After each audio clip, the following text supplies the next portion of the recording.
When sudden cardiac arrest strikes, the heart malfunctions and stops beating. Blood flow halts. Oxygen is cut off from the brain and vital organs. With every single minute that passes without intervention, the victim's chance of survival drops by 7 to 10%. Look at this electrical pulse traveling through a biological system. The immediate actions of a bystander are the critical variable in whether that person lives or dies.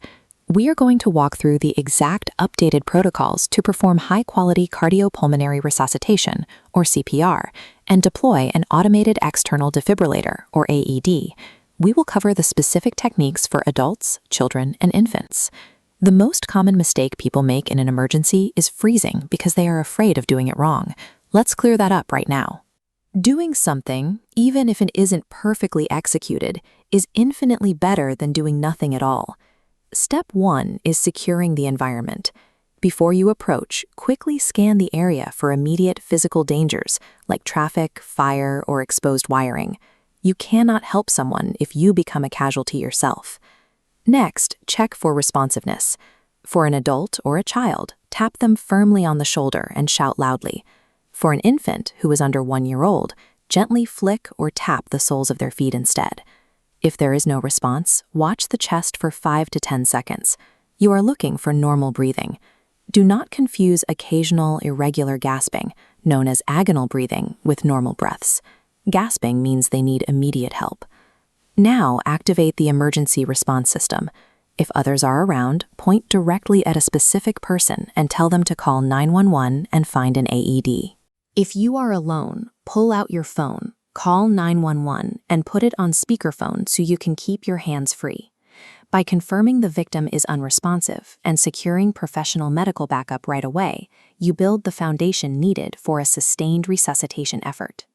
We follow the CAB sequence: compressions, airway, breathing. Compressions come first because they are the immediate priority to restore blood circulation. This diagram shows proper hand placement for all 3 groups. For an adult, interlock your hands and place the heel of your bottom hand on the lower half of the breastbone. Lock your elbows. For a child, use 1 or 2 hands in the same spot, depending on their size. For an infant, place 2 fingers in the center of the chest, just below the nipple line. As we rotate to a profile view, look at the physical depth required. You need to push hard. For adults, press down at least 2 inches, but no more than 2.4. So children, compress about 2 inches, or 1/3 the depth of the chest. For infants, go down about 1.5 inches. Regardless of age, the compression rate is universal. You need to deliver 100 to 120 compressions every minute. To maintain that exact rhythm under pressure, think of the Bee Gees. The tempo to their song Staying Alive hits right in that 100 to 120 beat per minute pocket. Between each compression, you must let the chest rise all the way back up. Avoid leaning your body weight on the victim. This full recoil is crucial.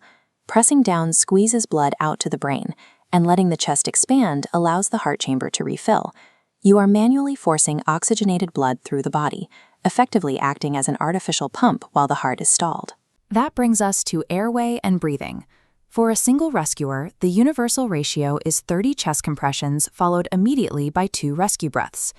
Look at this cross-section of the head and neck. When an unconscious person lies flat, their tongue falls back and blocks the throat.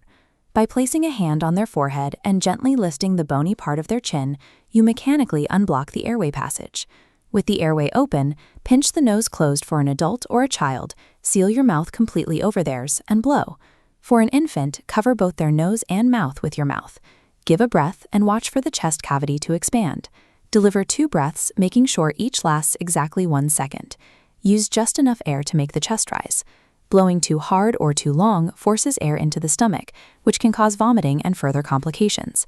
If you lack a barrier mask or feel unable to give rescue breaths for any reason, skip this step entirely. Simply perform continuous, uninterrupted hands-only chest compressions. While chest compressions circulate the blood, rescue breaths actively replenish the oxygen supply. This is highly critical for children and infants because their cardiac arrests are typically caused by severe respiratory failures, like choking or drowning, meaning their oxygen reserves are already depleted. The moment an Automated External Defibrillator, or AED, arrives, turn it on and follow the voice prompts. Do not stop chest compressions while the machine is being prepped.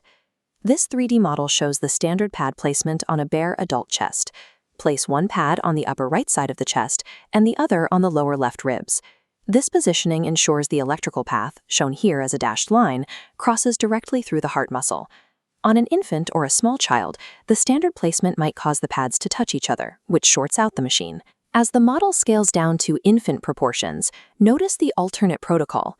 Place one pad centered on the front of the chest and the second pad centered on their back between the shoulder blades. The machine will analyze the victim's heart rhythm, loudly declare "clear," and physically ensure no one is touching the victim during analysis, or if the machine advises you to push the button to deliver a shock. CPR buys time by manually moving blood around, but the AED is the tool that can actually halt a fatal arrhythmia.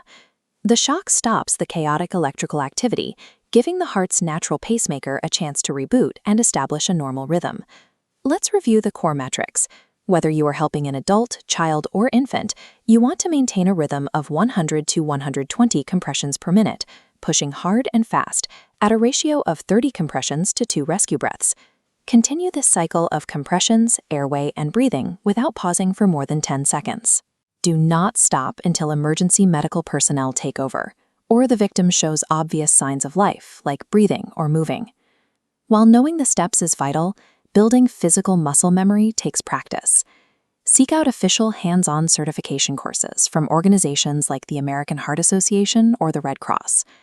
In a cardiac emergency, time is your enemy, and hesitation is deadly.